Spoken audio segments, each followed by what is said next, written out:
আমরা এর আগে বিভিন্ন ফুড ডেলিভারি পার্টনার হিসাবে কিংবা র্যাপিডো বা উবের ক্যাপ্টেন হিসাবে মহিলা চালকদের দেখেছি। টোটো চালক হিসাবেও অনেক মহিলাকে দেখেছি যারা জীবনযুদ্ধের তাগিদে এই পন্থা বেছে নিয়েছেন। কিন্তু যদি বলি 16 বছর বয়সী এক কিশোরী সংসার বাঁচাতে হাতে ধরেছেন ই রিক্সা। আমার হাতে সময় কম, কিন্তু আমার স্বপ্ন অনেক বড়। এটা শুধু একটা লাইন নয়, এক সাহসিনীর জীবন কথা। 16 বছরের এক কিশোরী নন্দিনী, বিহারের কিষানগঞ্জ জেলার একটা ছোট্ট গ্রামে তার বাড়ি।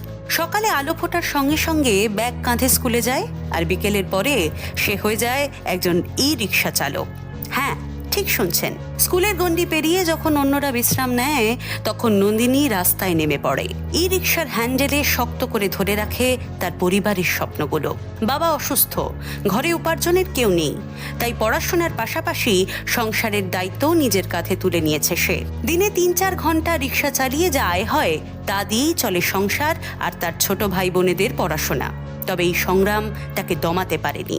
সে চায় বড় হয়ে একজন অফিসার হতে, সমাজের জন্য কিছু করে দেখাতে। ইচ্ছের আকাশ বড়, আর মনের জোর যা পাহাড়ের চেয়েও শক্ত। এই 16 বছরের নন্দিনী আমাদের শেখায়, সংসারের বোঝা যেমন তাকে আটকে রাখতে পারেনি, তেমনি সমাজের কটাক্ষ তাকে দমাতে পারেনি। এই মেয়ে যেন হাজারো স্বপ্ন দেখানো এক আলো, যে আলোতে অনেক কিশোর কিশোরী খুঁজে পাবে সাহসের পথ। স্যালুট নন্দিনী তোমাকে।